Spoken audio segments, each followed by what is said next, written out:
जय जगन्नाथ पे तो मैंने मो यूट्यूब चैनल लिपो क्लासेस को स्वागत। आज वीडियो पे देखिए कि गणतंत्र लक्षण तो गणतंत्र लक्षण कौन पे देखा और ता विषय भल भाव किसी जानवा तो पे समस्त किसी ना किसी लक्षण और किसी ना किसी गुण रही है। तो गणतंत्र से भाई कौन किसी लक्षण रही कौन किसी भल गुण रही देखा। तो देख पे गणतंत्र लक्षण है गणतंत्र विशेष लक्षण व मौलिक नीति जनसाधारण सार्वभौमत्व ए सबुठ विशेष लक्षण विशेष गुण है जनसाधारण सार्वभौमत्व। कारण ये जनसाधारण हूँ सब सर्व कौन सबुठार सर्वोच्च क्षमतार अधिकारी। तो जनसाधारण ही कौन कौन आमर सरकार तैयारी करती गणतंत्र चलाती सरकार कौन से जनसाधारण निज ही से तैयारी करते। तो से जमी अब्राहम लिंकन मत गणतंत्र हूँ लोक द्वारा लोक तो से क्षेत्र से कौन लोक मैंने होती बेसी पावरफुल। तो से जनसाधारण ही बेसी क्षमता रही है अन्य कौन लोक मान क्षमता नए मैंने अन्य कौन मैंने कौन से धनी हो गरीब हो सेमती किसी नहीं ये लोक मान ही बेसी क्षमता रही है से ही वास्तव क्षमतार अधिकारी प्रकृत क्षमतार अधिकारी होती है जदि लोक मैंने चाहिए तो हठात आम गणतंत्र को हलचल करें। सरकार गठन करते प्रतिनिधि माने जनतार सेवक भाव में कार्य करते। तो सरकार जो विभिन्न प्रकार माने प्रतिनिधि मानक बाची था तो से गोटे जनतार सेवक भाई कार्य करते जमी मंत्री गुड़िक सरकार मंत्री गुड़ी बाछंती से आमर गोटे सेवक भाई कार्य करते से चाहिए सरकार मत बदल दे पारती जदि जनसाधारण चाहिए तो से चाहिए कौन आम कौन सरकार मत बदल पारे जे कि जो आम प्रतिनिधि छाड़े जदि गोटे आम एमएलए जो अच्छा आम जमी गोटे एग्जांपल ना जदि आम एमएलए बर्तमान जो आम 147 एमएलए अच्छा आम ओडिशार से चाहिए तो गोटे बर्तमान चाहिए जदि गोटे मुख्यमंत्री माने कौन हटे देवे चाहिए नुआ मुख्यमंत्री क्रिएट करेंगे जी भर एकता अच्छी आ जदि से चाहिए ना तो किसी ना तो से प्रतिनिधि भाव दे दीजिए आम सेवक भाई से कार्य करें गोटे दायित्व दे दीजिए तो से डिपेंड करुच्ची। ताल देख पे सेकेंड नंबर कौन गला ना गणतंत्र अन्य एक लक्षण है ए आईन शासन चले कौन व्यक्ति विशेष नुहे। तो गणतंत्र गोटे लक्षण है कौन एटा आईन तो आम जो संविधान जहाँ जहाँ सब आईन रही से अनुसार ही आमर ये शासन चले कौन व्यक्ति विशेष नुहे। तो जड़े मो प्रधानमंत्री थे मत कथा कि मानवे जदि आईन से जदि ना तो आईन आखिर समस्त ये बंधा से जिते बड़ व्यक्ति विशेष हेल्ले कार मन मानी चले ना। तो ये आईन ही शासन चले व्यक्ति जिते प्रभावशाली होना कहीं से आईन अधीन से व्यक्ति जिते प्रभावशाली हो जिते कोटिपति होता ना कहीं से जिते बड़ मुख्यमंत्री बा प्रधानमंत्री से आईन माने कौन आईन अधीन ही चली था। तेणु लोकों द्वारा स्वीकृत और गुरुत्व एक संविधान से लिखित हो अलिखित हो विधि व्यवस्था अनुसार सरकार परिचालित हुए गोटे संविधान अनुसार गोटे सरकार परिचालित हुए से क्या मन इच्छा सरकार चली न थाए बुझल ना पे प्रथम लाटे लोक मान बहुत पावर थाए और सेकेंड है गोटे आईन शासन चले माने सेकेंड हूँ आईन शासन ये आईन ही शासन चले अन्य कौन व्यक्ति विशेषकर नुह। तापर 3 नंबर आसला राजनैतिक समानता एवं व्यक्ति स्वाधीनतार मूलमंत्र पर गणतंत्र प्रतिष्ठित। राजनैतिक समानता ए समस्त राजनैतिक समानता मिले और व्यक्ति स्वाधीनतार मूलमंत्र पर गणतंत्र प्रतिष्ठित एठार व्यक्ति को पूर्ण स्वाधीनता मिलता है पे एठार क्या जोर जबरदस्ती कर व्यक्तिर स्वाधीनता ये बेसी ध्यान दि जाए और राजनीतिक समानता देखा जाए। गणतंत्र प्रत्येक व्यक्ति से धनी हो गरीब शिक्षित हो अशिक्षित मतर मूल रही से शिक्षित होता से जिते बड़ शिक्षित होता ना कहीं से जिते बड़ माने कौन अशिक्षित होता ना कहीं समस्त मतर मूल्य रही समस्त मत ग्रहण कर समस्त सामान सुविधा सुजोग प्रदान कर प्रत्येक व्यक्ति निजर मत व्यक्तर स्वाधीनता मिलता है। तो सब प्रत्येक व्यक्ति निजर मत जहाँ रही से मत प्रदान करें सेटार स्वाधीनता मिलता है। निजर धर्म संस्कृति चलन व्यक्तिर स्वातंत्र्य और अधिकार गणतंत्र स्वीकृत होता है। जो गोटे व्यक्तिर धर्म को संस्कृति को चालीचलन को नहीं से गोटे व्यक्तिर स्वातंत्र्य और अधिकार उपर गणतंत्र कौन स्वीकृति होता है। तो स्वीकृत होते। तो 3 नंबर पॉइंट कहले ना कौन पे एठार समस्त कहबार अधिकार अच्छी समस्त मत प्रदान कर अधिकार अच्छी से धनी हो गरीब हो सेमती किसी ना समस्त मतदान मत व्यक्त कर अधिकार अच्छे। आसला 4 नंबर पॉइंट देखो पे आधुनिक गणतंत्र मुख्यतः प्रतिनिधिमूलक होता राजनैतिक दल मान स्थिति अपरिहार्य हो पड़ी।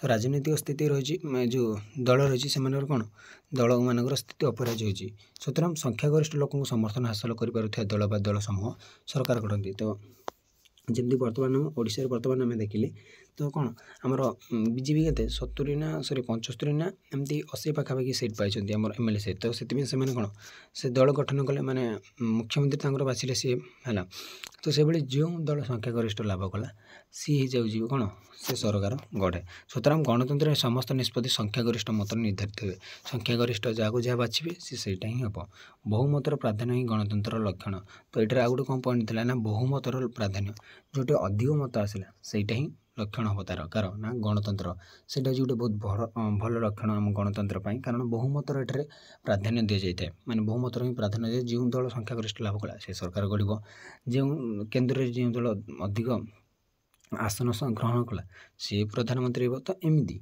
तो जो मुख्य थी कि जहाँ बाछे तो से दल ही कौन सरकार गठन करें तार 5 नंबर पॉइंट देखो पे गणतंत्र अनेक विशेष लक्षण यह आलोचना समालोचना सरकार यहाँ आलोचना कर समालोचना कर पारस्परिक विचार आलोचना माध्यम सरकार निष्पत्ति ग्रहण कराए पारस्परिक विचार कर आलोचना कर गोटे निष्पत्ति नि सरकार को समालोचना अधिकार लोक मिलता है गोटे लोक चाहिए गोटे सरकार को समालोचना करेंगे जब किसी भूल आसला तो जनमत को उपेक्षा कर क्षमतार तिष्ठि रही कौन गणतांत्रिक सरकार पक्ष संभव नुहे तो जनमत को से उपेक्षा करें ना उपेक्षा कर क्षमतार तिष्ठि रही पारे ना तो से गणतंत्र गोटे सब विशेष लक्षण है से गोटे आलोचना समालोचना आलोचना करेंगे से निष्पत्ति ना समय विचार आलोचना करेंगे समालोचना कर किसी भूल भाल है तो सेटा कौन सरकार पक्ष संभव होनी था कौन से गणतांत्रिक सरकार पक्ष कौन ना जो आम क्षमतार तिष्ठि रहा गणतांत्रिक शासन में परिवर्तन संविधान नीतिनियम आधार होता है जदि किसी गणतांत्रिक शासन किसी परिवर्तन चाहिए से संविधान नीतिनियम अनुसार ही होता है कौन से बल प्रयोग हिंसात्मक पद्धति अनुसरण में परिवर्तन या विरोध करता है मैंने कौन से मन इच्छा तुम किसी परिवर्तन कर ना यहाँ संविधान नीतिनियम अनुसार ही तुम यहाँ परिवर्तन कर गणतंत्र गुण देख पे गणतंत्र सब गुण कौन रही साम्य भाव ये देखा मिलता है साम्य भाव कौन देख पे गणतंत्र प्रधान गुण है प्रत्येक व्यक्ति गोष्ठी को सामान दृष्टि देखी थाए तो गणतंत्र सबुठार प्रधान गुण है मेन गुण है सी समस्त को सामान दृष्टि देखी था समस्त गोष्ठी को समस्त व्यक्ति को ये प्रत्येक व्यक्तिर शासन कर शासित होवार अधिकार रही समस्त एठारे शासित होती समस्त एठारे शासन कर अधिकार समस्त को रही आईन दृष्टि समस्ते सामान ए कौन आईन दृष्टि समस्ते सामान धनी दरिद्र शिक्षित अशिक्षित जाति वर्ण धर्म लिंग निर्विशेष समस्त मत सामान गुरुत्व रही से जो जाति होता से जो वर्ण होता से जो धर्म रही जो लिंग रही से समस्त गुरुत्व रही पे व्यक्ति मात्र भोट गोटे या साम्य भाव ही गणतंत्र वैशिष्ट्य गोटे व्यक्ति गोटे भोट तो यहीटा हूँ आम गणतंत्र सबुठार गोटे वैशिष्ट्य से हूँ सब गोटे इम्पोर्टाट पार्ट तो सहीटा जो साम्य भावटा रही समस्त सामान भाव देखा जाए क्या उणाधिक कराए से हूँ सबुठ बड़ विशेष गुण तर आसला व्यक्ति स्वाधीनतार सुरक्षा गणतंत्र अन्य गुण है व्यक्ति स्वाधीनता को प्राधान्य देता है व्यक्तिर स्वाधीनता तो व्यक्ति फुल स्वाधीनता पाए फुल फ्रीडम पाए जमी इंग्रेज मैंने जिते आम देश छाड़ी चली जाते जिते पूरा खुशी थे तो सेमती लोक मैंने पूरा खुशी रुहति तो किसी क्या बेसी अधीनता कराए क्या जोर प्रेसर दि जाए न था कौन व्यक्ति तार इच्छा विरोध कौन कार्य कर बाध्य कर माने तार ये जिनसा प्रति इच्छा ना बाध्य कराए मैंने बाध्यकता न था तुम मन जहाँ इच्छा हो तुम सहीटा ही कर एपरी जेकोसी व्यक्ति सरकार को निर्भय समालोचना करें सरकार को से केंद्र सरकार को से चाहिए मुख्यमंत्री राष्ट्रपति प्रधानमंत्री समस्त से समालोचना करेंगे क्या ए मैंने कौन विरोध किसी माने कौन से किसी इच्छा विरुद्ध करमती किसी दंड दि पारे से जब किसी भूल भाल सरकार कहते समालोचना करेंगे व्यक्तिर आचार विचार मत प्रकाश स्वाधीनता गणतंत्र केवल स्वीकार कर सुरक्षित रखी था सुरक्षित रखी था केवल से स्वीकार कर सुरक्षित रखी था गोटे कह गले गणतंत्र गोटे व्यक्ति पूरा टोटाल स्वाधीनता पाई था उत्तरदायी शासन गणतंत्र जो एकमात्र शासन व्यवस्था जार सृष्टि स्थिति और विलय जनसाधारण इच्छा निच्छा पर होता है तो देख पे उत्तरदायी शासन मान कौन ना गणतंत्र गोटे जो एपरी एक शासन व्यवस्था जार सृष्टिटा किए तैयारी ना जनसाधारण जार स्थिति किए बजाय रखी था जनसाधारण तार विलय किए कर ना जनसाधारण तो जनसाधारण पे बेस इंपोर्टाट हो जाती इच्छा चाहिए अन्य कौन अन्य सरकार तैयारी करेंगे गोटे सरकार तले ବିଲୟ କରିପାରିବେ। ଲୋକଙ୍କ ଇଚ୍ଛା ହିଁ ଏଠାରେ ସବୁକିଛି, ଲୋକ ଯାହା ଚାହିଁବେ ସେଇଟା ହିଁ ହେବ। ସେମାନେ ଚାହିଁଲେ ଯେକୌଣସି ସରକାର ଭୋଟ ମାଧ୍ୟମରେ ବଦଳାଇ ଦେଇପାରିବେ। ସୁତରାଂ ଗଣତନ୍ତ୍ରରେ ଶାସକମାନେ ସର୍ବଦା ନିଜର କାର୍ଯ୍ୟକଳାପ ପାଇଁ ଶାସିତଙ୍କ ନିକଟରେ ଉତ୍ତରଦାୟୀ ରୁହନ୍ତି। ଶାସିତମାନେ ଯାହା ଚାହିଁବେ, ଏମାନେ ସିନା ଶାସନ କରିଦିଅନ୍ତି, ମାନେ ବଡ଼ ବଡ଼ ପଦରେ ଗୋଟେ ମୁଖ୍ୟମନ୍ତ୍ରୀ ହେବେ, ସେ ଆମକୁ ଶାସନ କରନ୍ତି, ସେ ବର୍ତ୍ତମାନ ବହୁତ ପାୱାରଫୁଲ୍, କିନ୍ତୁ ଯଦି ଚାହିଁବୁ ଏଇ ଜନସାଧାରଣ ତାଙ୍କୁ ହଟେଇ ଦେବ, ସେ ମଧ୍ୟ ଗୋଟେ ସାଧାରଣ ଜନତା ହେଇପାରିବେ। ତ ସେମାନଙ୍କର ଦାୟିତ୍ୱହୀନତା ଓ ନୀତି ବିରୋଧୀ କାର୍ଯ୍ୟ ସେମାନଙ୍କୁ ସ୍ଥିତିକୁ ବିପନ୍ନ କରିଦିଏ। ତ ସେମାନେ ଯେଉଁ ଦାୟିତ୍ୱହୀନତା, ଯଦି କିଛି ଦାୟିତ୍ୱହୀନତା ଦେଖିଲେ ତାଙ୍କ ଦାୟିତ୍ୱରେ ବା ଅବହେଳା କଲେ ବା କିଛି ନୀତି ବିରୋଧୀ କାର୍ଯ୍ୟ କଲେ, ଗୋଟେ ନୀତି ନିୟମର ବିରୋଧରେ ସେମାନେ ଗଲେ, ତାହେଲେ ସେମାନେ ମଧ୍ୟ କ'ଣ, ସେମାନଙ୍କ ସ୍ଥିତି ମଧ୍ୟ ପୁରା କ'ଣ ଦୁର୍ବଳ ହୋଇପଡ଼ିବ। ତାପରେ ଆସିଲା ପିଲାମାନେ କ'ଣ, ବ୍ୟକ୍ତିତ୍ୱର ବିକାଶ। ଗୋଟେ ବ୍ୟକ୍ତିର ବ୍ୟକ୍ତିତ୍ୱ ବିକାଶ ପାଇଁ ଗଣତନ୍ତ୍ର ସହାୟକ ହୋଇଥାଏ। ଗୋଟେ ବ୍ୟକ୍ତିର ଯେତେବେଳେ ବ୍ୟକ୍ତିତ୍ୱ ବିକାଶ ପାଇଁ କଥା ଉଠେ, ତ ସେତେବେଳେ ଗଣତନ୍ତ୍ର ବହୁତ ସାହାଯ୍ୟ କରିଥାଏ। ସାମ୍ୟ, ମୈତ୍ରୀ, ବ୍ୟକ୍ତିଗତ ସ୍ୱାଧୀନତା ପ୍ରଭୃତି ରାଜନୈତିକ ଆଦର୍ଶର ଭିତ୍ତି ଉପରେ ପ୍ରତିଷ୍ଠିତ ହୋଇଥିବାରୁ ଏହା ମନୁଷ୍ୟକୁ ପ୍ରକୃତ ମନୁଷ୍ୟତ୍ୱର ମର୍ଯ୍ୟାଦା ପ୍ରଦାନ କରିଥାଏ। ଏହା କ'ଣ ନା, ସାମ୍ୟ, ମୈତ୍ରୀ ଏବଂ ବ୍ୟକ୍ତିଗତ ସ୍ୱାଧୀନତା ପ୍ରଭୃତି ରାଜନୈତିକ ଆଦର୍ଶର ଭିତ୍ତି ଉପରେ ସେ ପ୍ରତିଷ୍ଠିତ ହୋଇଥିବାରୁ ଏହା ମନୁଷ୍ୟ ଗୋଟେ କ'ଣ, ପ୍ରକୃତ ମନୁଷ୍ୟତ୍ୱ, ଗୋଟେ ମଣିଷ କ'ଣ ପ୍ରକୃତରେ ସେଇଟା କ'ଣ, ସେ ମର୍ଯ୍ୟାଦା ପ୍ରଦାନ କରିଥାଏ କି ଗଣତନ୍ତ୍ର। ପ୍ରତ୍ୟେକ ବ୍ୟକ୍ତି ସମାଜରେ ସମାନ ମର୍ଯ୍ୟାଦା ଉପଭୋଗ କରିଥାନ୍ତି। ସେ ଧନୀ ହେଉ କିମ୍ବା ଗରିବ ହେଉ କିମ୍ବା ଶିକ୍ଷିତ ହେଉ କିମ୍ବା ଅଶିକ୍ଷିତ ହେଉ କିମ୍ବା ସେ ଜାତି, ବର୍ଣ୍ଣ, ଧର୍ମ, ଲିଙ୍ଗ ନିର୍ବିଶେଷ ସମସ୍ତେ ସମାନ ମର୍ଯ୍ୟାଦା ଉପଭୋଗ କରିଥାନ୍ତି। ଫଳରେ ବ୍ୟକ୍ତିର ଆତ୍ମବିଶ୍ୱାସ ବଢ଼େ ଓ ସେ ସମାଜ ନିଜର ଗୁରୁତ୍ୱ ଉପଲବ୍ଧ କରି ତା'ର କର୍ତ୍ତବ୍ୟଗୁଡ଼ିକ ପ୍ରତି ଅଧିକ ସଚେତନ ହୋଇଥାଏ। ଫଳରେ କ'ଣ ନା, ଗୋଟେ ବ୍ୟକ୍ତିର କ'ଣ ନା ଆତ୍ମବିଶ୍ୱାସ ବଢ଼େ ହେଲା। ଗୋଟେ ବ୍ୟକ୍ତିଟା ତା'ର ନିଜର ସେଲ୍ଫ କନଫିଡେନ୍ସ ବଢ଼େ। ହଁ, ମୁଁ ଗୋଟେ ସମାଜର ଗୋଟେ ମୁଖ୍ୟ ଜିନିଷ ବା ଗୋଟେ ପାର୍ଟ, ତ ଯାହାକି ମୁଁ ସମାଜକୁ ଆଗକୁ ନେଇପାରିବି। ତ ତା'ର ସେଇ ଯେଉଁ କନଫିଡେନ୍ସଟା ଆସିଥାଏ। ତା'ର ଆସିଲା ଶିକ୍ଷାଗତ ମୂଲ୍ୟ। ପିଲାମାନେ ଦେଖ, ଗଣତନ୍ତ୍ର ବ୍ୟକ୍ତିକୁ ରାଜନୈତିକ ଶିକ୍ଷା ଲାଭର ସୁଯୋଗ ଦେଇ ତା'ର ରାଜନୈତିକ ଚେତନାର ଅଭିବୃଦ୍ଧି କରିଥାଏ। ତାକୁ ଗୋଟେ କ'ଣ ରାଜନୈତିକ ଶିକ୍ଷା ଦେଇଥାଏ। କିଏ ନା, ଗୋଟେ ଗଣତନ୍ତ୍ର କାହାକୁ ନା, ବ୍ୟକ୍ତିଙ୍କୁ। ତ ସେ ସୁଯୋଗ ଦେଇ ତା'ର ରାଜନୈତିକ ଚେତନାର ଅଭିବୃଦ୍ଧି କରିଥାଏ, ତା ମନରେ କିଛି ରାଜନୈତିକ ଚେତନା ଭରିଦିଏ। ଏହି ଶାସନ ବ୍ୟବସ୍ଥାରେ ବ୍ୟକ୍ତି ନିଜକୁ ରାଷ୍ଟ୍ରର ସମସ୍ତ କାର୍ଯ୍ୟକଳାପ ସହିତ ସଂଶ୍ଳିଷ୍ଟ ରଖିବାକୁ ଓ ବିଭିନ୍ନ ସମସ୍ୟା ସମ୍ବନ୍ଧରେ ଅବଗତ ହେବାକୁ ସୁଯୋଗ ଲାଭ କରେ। ତ ଏହି ଶାସନ ବ୍ୟବସ୍ଥାରେ କ'ଣ ନା, ବ୍ୟକ୍ତି ନିଜକୁ ରାଷ୍ଟ୍ର ସମସ୍ତ କାର୍ଯ୍ୟକଳାପରେ, ଯେକୌଣସି କାର୍ଯ୍ୟକଳାପ ରାଷ୍ଟ୍ର ଘଟୁଛି ସବୁଠି ନିଜକୁ ସେ ନିୟୋଜିତ କରିପାରିବ ଏବଂ ବିଭିନ୍ନ ସମସ୍ୟା ସମ୍ବନ୍ଧରେ ମଧ୍ୟ ସେ ଅବଗତ ହୋଇପାରିବ। ଫଳରେ ତା'ର ଦାୟିତ୍ୱବୋଧ ବୃଦ୍ଧି ପାଏ ଏବଂ ସେ ଜଣେ ସୁନାଗରିକ ଭାବରେ ରାଷ୍ଟ୍ରର ଉନ୍ନତି ପାଇଁ କାର୍ଯ୍ୟ କରେ।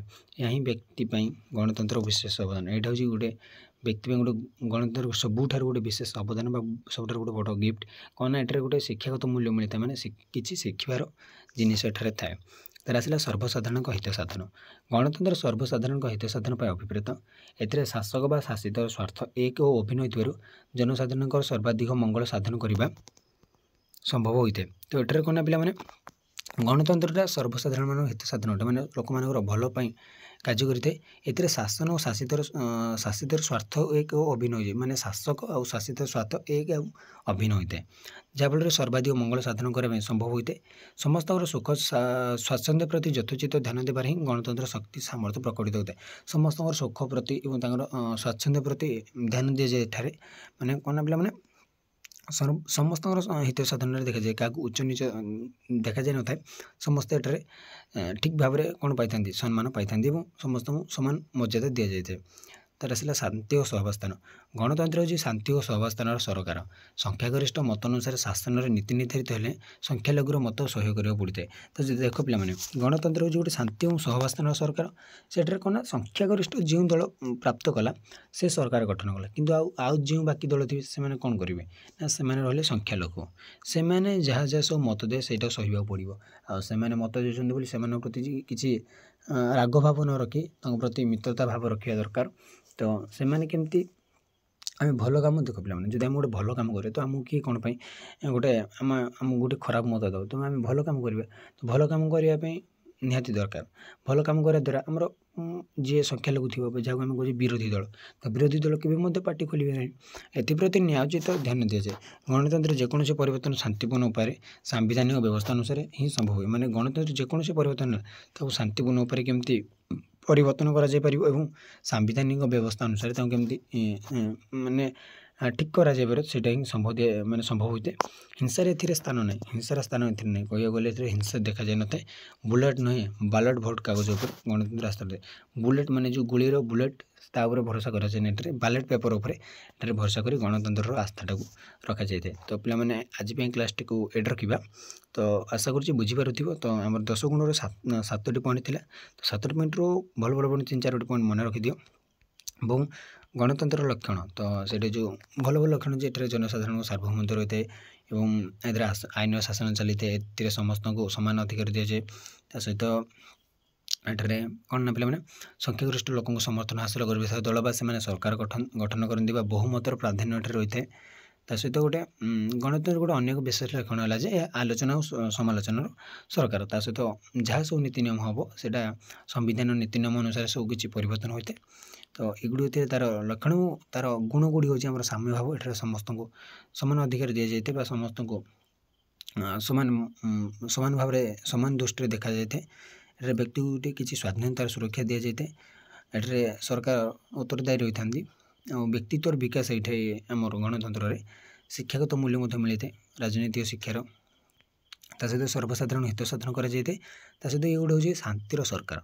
ये हिंसार स्थान नहीं बुलेट नुहे बैलेट पेपर को गणतंत्र आस्था रखिदे तो आज भी पे क्लास टी को रखा परवर्ती क्लास देखिए गणतंत्र दोष दुर्बलता रोचे जय जगन्नाथ।